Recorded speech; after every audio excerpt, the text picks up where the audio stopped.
Leitura do Evangelho de Lucas, capítulo 17, versículos 3 a 10. Os apóstolos, àquela altura, acompanhando Jesus há algum tempo, já haviam entendido, já haviam percebido que precisavam viver a vida do discipulado fundamentado na fé. Já tinham entendido que a fé é o fundamento para a vida cristã. E é isso que as Escrituras ensinam em vários lugares, e é disso que nós temos falado já há algumas semanas. Só para lembrar, nós estamos numa luta contra o mal. O mal se manifesta de várias maneiras, age contra o povo de Deus, contra a igreja de várias maneiras, e nós estamos nessa luta. E a semana passada nós vimos a respeito da importância na fé, ou da instrumentalidade na fé, na luta contra o mal. A fé então é esse instrumento que não pode faltar. Por ela nós lutamos contra o mal. Mas não é só para lutar contra o mal. O apóstolo Paulo, lá aos Gálatas capítulo 3, versículo 11, que nós já lemos aqui na liturgia, diz: porque o justo viverá pela fé. A luta contra o mal é um dos aspectos, é uma das ocupações que nós temos no nosso dia a dia, na nossa vida cristã. Mas enquanto estivermos neste mundo, nós temos que viver pela fé, especialmente naqueles momentos que nos são mais desafiantes. Pode acontecer que, quando tudo está bem, quando há prosperidade, saúde, entendimento, a gente diga: não, eu estou vivendo pela fé. Mas alguns momentos da vida são desafiantes. Alguns momentos nos vêm para que a gente possa perceber o quanto de fato nós estamos vivendo pela fé, conforme ensina as Escrituras Sagradas.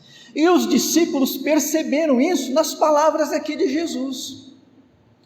Jesus vai falar sobre o perdão.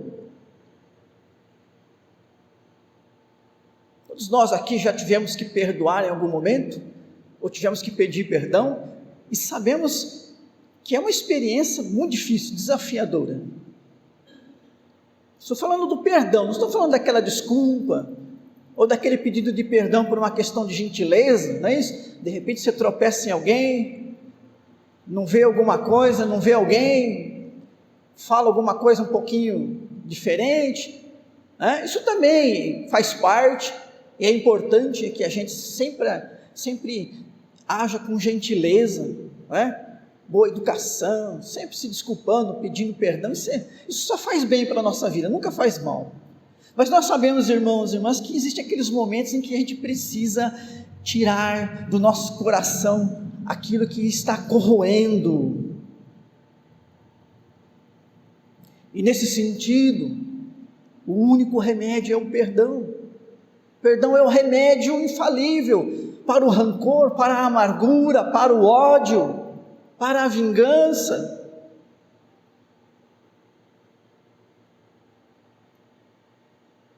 E perdão requer mudança de vida. Não existe o perdão da boca para fora. Então ele é exigente, ele requer muito mesmo das nossas vidas. Perdoar uma vez requer muito. Agora Jesus vai dizer para eles: se 7 vezes seu irmão, no dia seu irmão vier e pedir, me perdoa, 7 vezes você o perdoará. Nós sabemos que o número 7 para os judeus tinham aquele sentido da completude. Como Jesus estava dizendo: olha, sempre que for requerido da parte de vocês o perdoar, perdoe.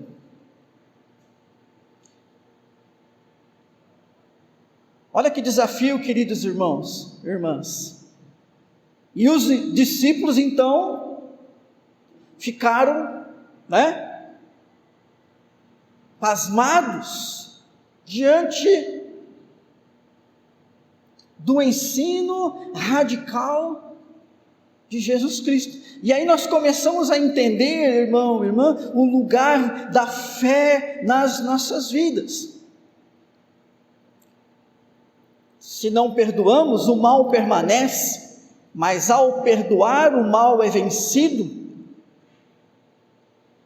E alguém vai dizer: como é possível alguém perdoar quem não merece, muitas vezes? Como é possível perdoar tanto assim? Pela graça, pela misericórdia. E graça e misericórdia, irmãos e irmãs, são bênçãos que nós recebemos, mas se concretizam quando nós vivemos pela fé. É um ato de fé perdoar alguém, portanto. E ao exercer a fé desta maneira, nós fazemos como está escrito lá pelo apóstolo João, na sua primeira carta, capítulo 5, versículo 4. Esta é a vitória que vence o mundo, a nossa fé. Que palavra inspiradora, irmãos e irmãs. Que palavra mais linda. Que palavra fortificante. Esta é a vitória que vence o mundo, a nossa fé. O mundo é vencido pela fé, não pelo dinheiro. O mundo é vencido pela fé, não pelas riquezas, não pelo poder social, não pela sua condição de ser alguém de renome ou não, de importância ou não. O mundo é vencido por homens, por mulheres, por pobres, por ricos.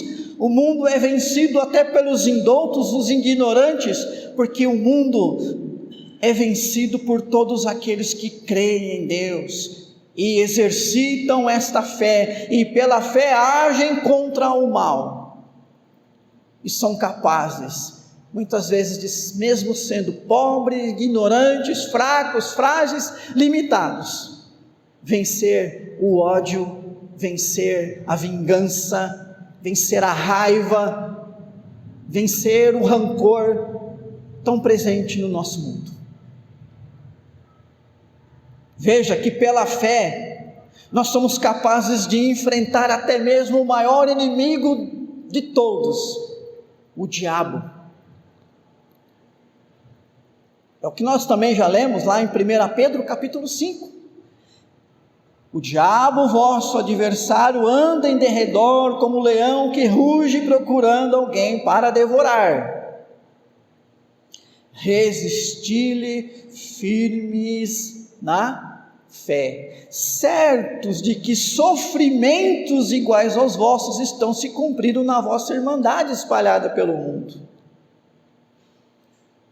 Por todo o mundo, os crentes sofrem por enfrentar as lutas, o mal, mas é resistindo pela fé.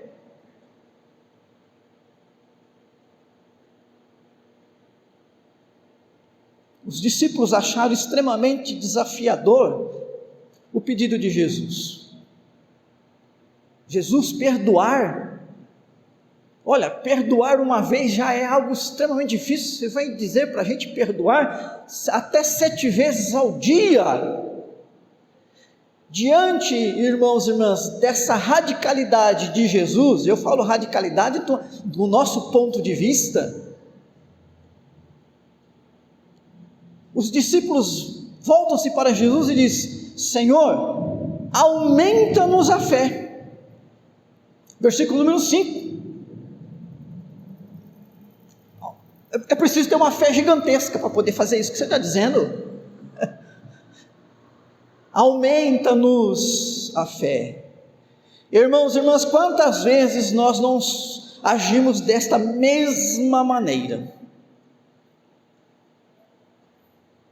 Não creio que seja possível de todos que estão aqui não tenham, em algum momento, diante de um obstáculo, de uma adversidade, de uma intempérie, de uma luta, especialmente daquelas mais difíceis, que não tenha chegado a essa conclusão: minha fé é muito fraca, eu preciso de mais fé. Deus, dá-me mais fé. Ou se não pede a Deus, fica procurando como ter mais fé. Muitas vezes, irmãos e irmãs, podemos nos sentir culpados, dizendo para nós mesmos: oh, se eu não tivesse uma fé tão fraca, se a minha fé não fosse tão pequena, ineficaz, tímida, certamente eu estaria enfrentando uma situação bem melhor do que essa. E aí, irmãos e irmãs, começamos a achar defeito na nossa fé. O problema está na minha fé.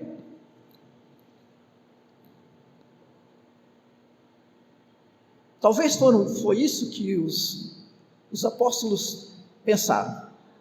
Não, Senhor, a nossa fé não tem essa força aí igual a sua, não. A gente precisa de mais. Aumenta a nossa fé.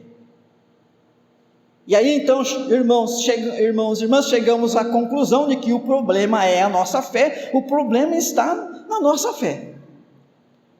Mas é interessante a resposta de Jesus. A Bíblia é um livro esclarecedor, queridos irmãos e irmãs. A confusão vem do mundo, a confusão vem do nosso coração. Quando nós buscamos então na palavra de Deus, ela nos ensina. E Jesus então vai responder para eles lá no versículo número 6. Olha, se tiverdes fé como um grão de mostarda. E aí isso vai acontecer, uma coisa que parece impossível para você. Basta uma fé do tamanho de um grão de mostarda. Então veja que Jesus comparou a fé a uma semente. E aqui, irmãos e irmãs, que está uma sutil compreensão. Pense comigo. O potencial de crescimento e produção de fruto de uma semente independe do seu tamanho, mas sim do solo em que ela está sendo plantada e do cuidado que ela receberá. E aí sim ela cresce e frutifica. Então veja, você põe uma semente, você pode pôr uma semente desse tamanho, você pode pôr uma semente maior, existem vários tipos de semente. A semente em questão, um grão de mostarda, é uma semente bem pequenininha, mas existem sementes grandes. Mas independente do tamanho da semente, se você põe ela num solo fértil, vai nascer uma planta e vai frutificar. Seja ela pequena ou grande, você plantou, o solo é bom, tem nutriente, tem água, ela cresce, produz fruto. Agora, se você põe num solo ruim, um solo árido, um solo sem nutrientes, você pode pôr uma semente gigantesca, achando que não, essa semente é grande, então mesmo que o solo ruim, vai nascer algo daqui dessa semente, porque ela é grande. Não vai.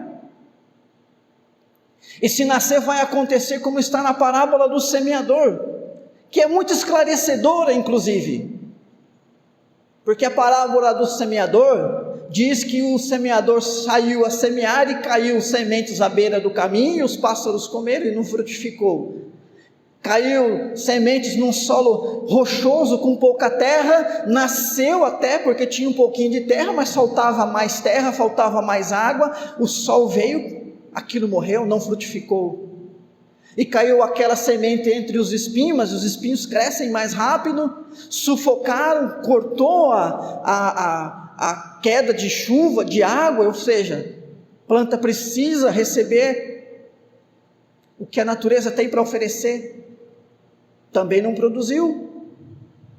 Mas a que caiu em boa terra, em solo fértil, produziu. Então, irmãos e irmãs, Jesus, ele já havia ensinado algo a respeito dessa semente. A semente lá na parábola do semeador é a palavra de Deus. Aqui Jesus está agora comparando a fé a uma semente. Então, o que nós queremos entender, irmãos, e o que nós precisamos então compreender, que o problema não está na fé, na sua fé. Isso é um engano, porque ela é apenas uma semente, considere ela apenas uma semente. Então, qual é o problema? É um pecado? É uma culpa?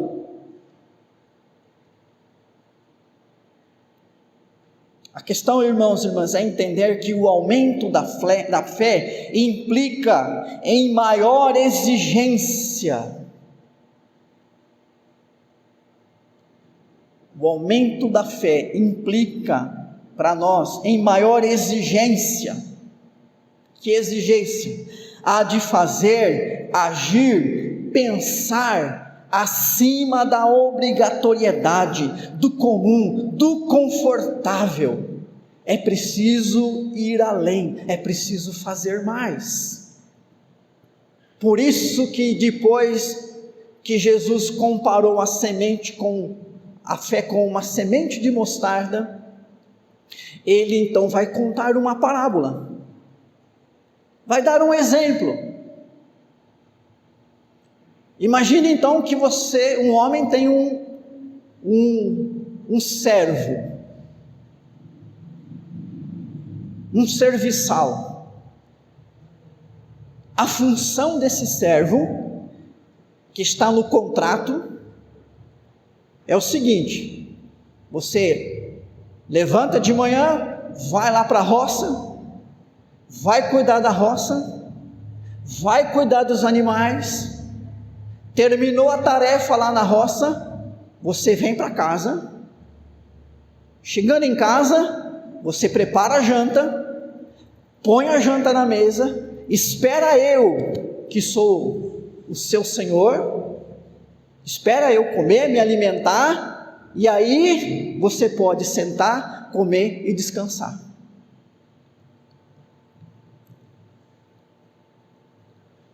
É a tarefa dele.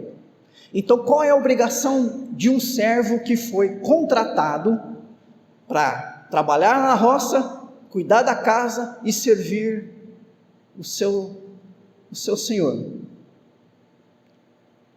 É fazer isso aí. E aí Jesus diz: olha, se vocês fizerem só isso, vocês não estão fazendo mais nada do que cumprir a obrigação de vocês.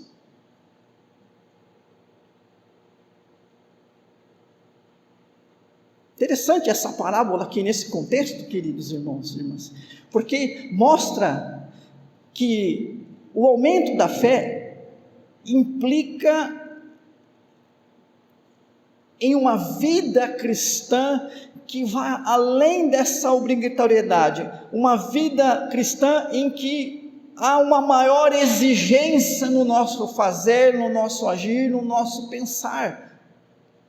Uma vida cristã que deixa o nível do comum, do confortável, e vive no esforço, na dedicação, no zelo, no compromisso, na consagração e no sacrifício. Quantas e quantas palavras de Jesus não trazem essa exigência de renúncia própria, de colocar em primeiro lugar as coisas de Deus e depois as nossas, e negar a si mesmo.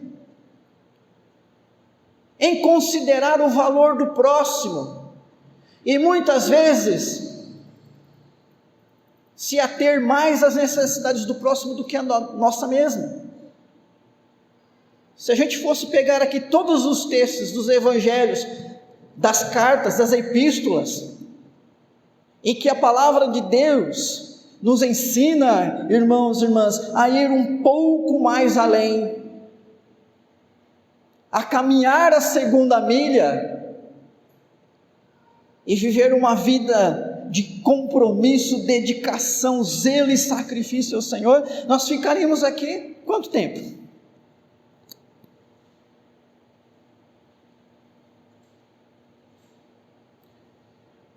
Por isso, irmãos e irmãs, aumentar a fé, ela tem alguns significados para a nossa vida.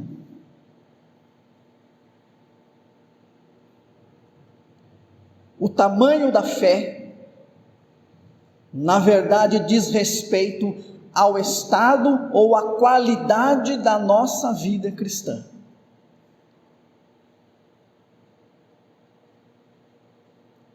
Uma fé maior significa ser um crente de qualidade maior.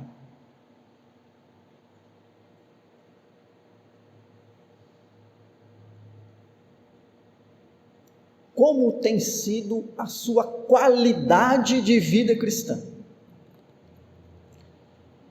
Pastor, eu vou tantas vezes na igreja, né? Eu dou tantos reais lá de oferta, de dízimo. Você pode falar um monte de atitudes, atividades, rituais que você pratica, pode enumerar uma lista muito grande. A questão é, com que qualidade tudo isso é feito?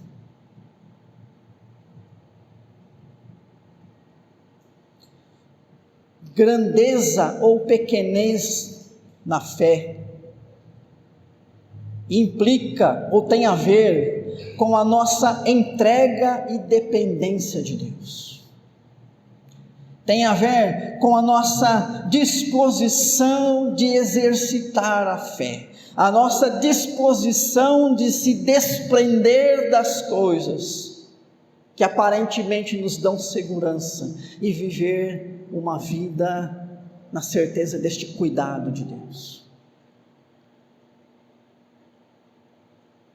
Percebam que muitas vezes é nos momentos mais difíceis, como este do perdão, que é o caso aqui do texto bíblico, mas que pode ser outro,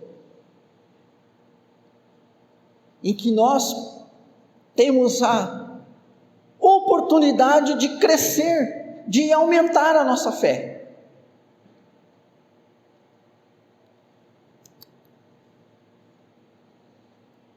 Aprendendo a confiar em Deus, aprendendo a enfrentar a situação com obediência, com dedicação, na oração, com perseverança.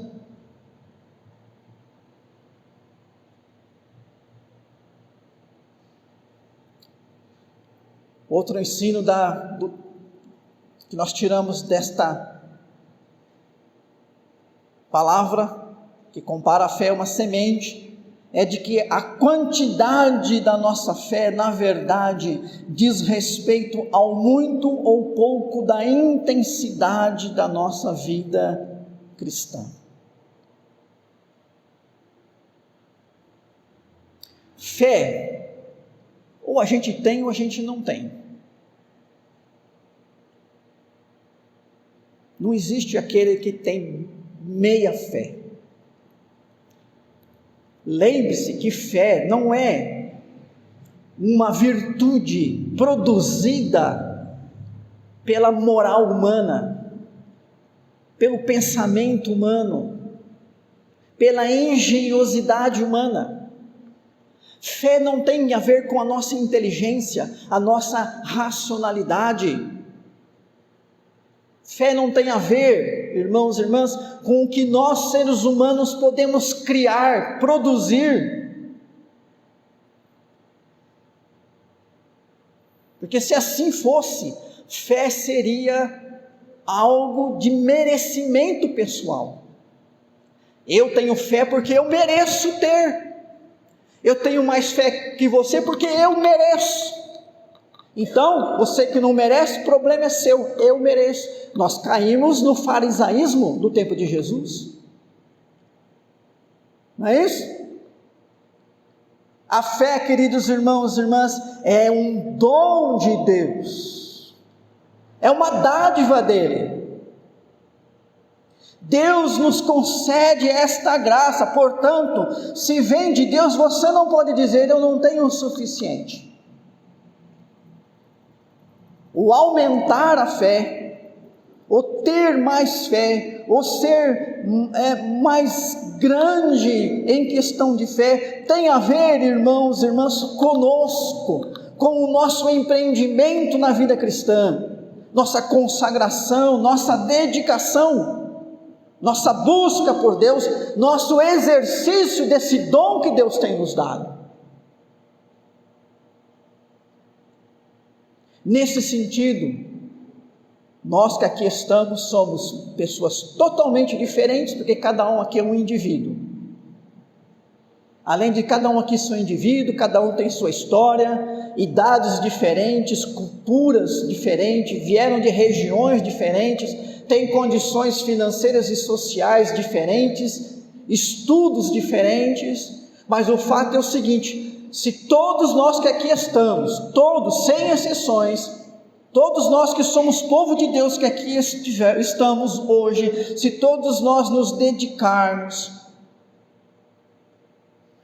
se todos nós nos entregarmos ao Senhor, aprendermos a viver com dependência, fé, praticar a oração e jejum que temos falado nas últimas semanas, todos nós poderemos ser chamados pessoas de grande fé.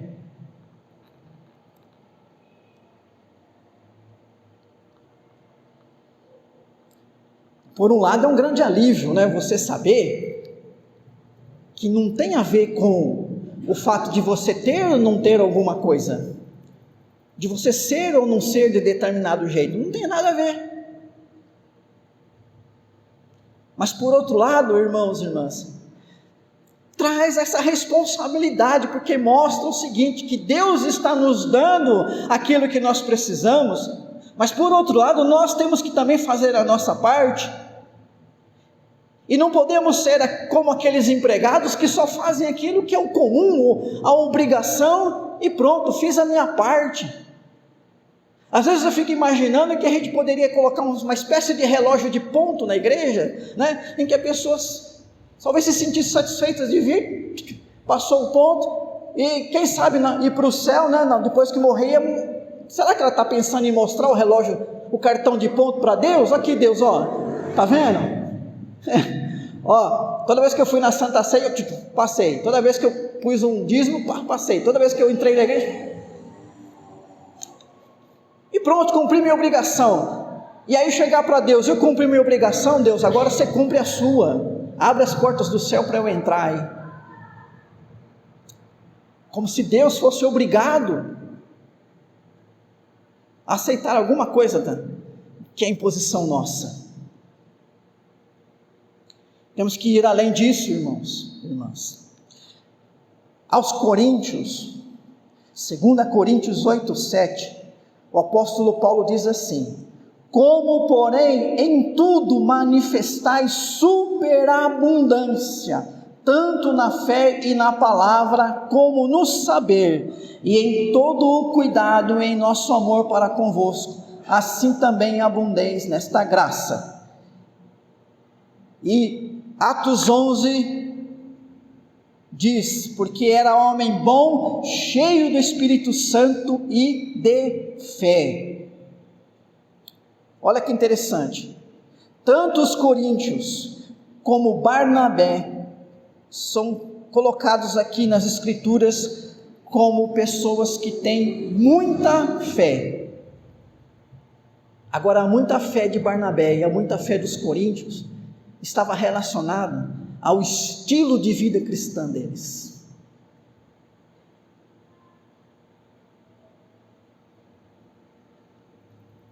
Um terceiro ensino é que a força ou fraqueza da nossa fé, na verdade, diz respeito à força ou fraqueza da nossa vida espiritual. Não existe fé fraca. A fé é um dom de Deus. Como é que Deus vai te dar uma coisa defeituosa? A gente fala fé fraca ou fé forte, mas na verdade, fraqueza e força está relacionada a quem somos, enquanto cristãos. Então, se eu digo que uma pessoa tem uma fé forte, eu estou na verdade dizendo que ele é forte na fé. E ele é forte na fé não é porque ele tem algo a mais, Deus deu algo a mais para ele, não. Ele é forte na fé porque, como Barnabé, por exemplo, era um homem cheio do Espírito Santo, um homem dedicado e zeloso.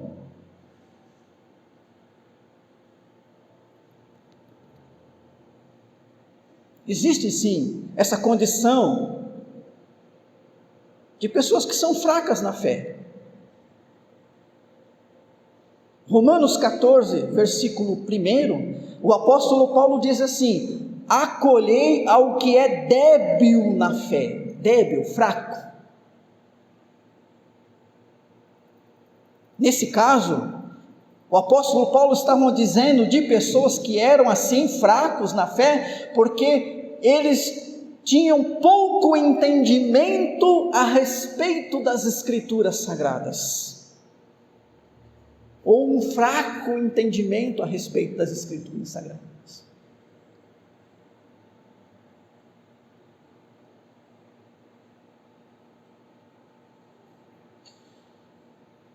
Em último lugar, irmãos e irmãs, a firmeza da nossa fé, na verdade, diz respeito à firmeza da nossa vida nos propósitos de Deus. A fé não vacila, é nós que vacilamos na fé, não é isso? Então, por isso que nós somos exortados à firmeza na fé. Colossenses 2,5: estou convosco, alegrando-me e verificando a vossa boa ordem e a firmeza da vossa fé em Cristo. Olha aí, verificando a firmeza da vossa fé em Cristo. Todos nós sabemos o que é uma pessoa firme, não é? Firme na fé. 1 Coríntios 16:13: sede vigilantes, permanecei firmes na fé. É a exortação das Escrituras Sagradas. Queridos irmãos e irmãs, que possamos nos dedicar a Deus, dedicar-se à vida cristã, que possamos ir além, ir mais do que já estamos fazendo, mais dedicação, mais consagração, mais esforço, e isso certamente vai redundar em você ter a experiência de Abraão. O texto bíblico diz que Abraão se engrandeceu na fé. Romanos 4, 19 e 20. E sem enfraquecer na fé, embora levasse em conta o seu próprio corpo amortecido, sendo já de 100 anos e a idade avançada de Sara, não duvidou, por incredulidade, da promessa de Deus, mas pela fé se fortaleceu, dando glórias a Deus. Que seja essa nossa experiência no nosso viver cristão.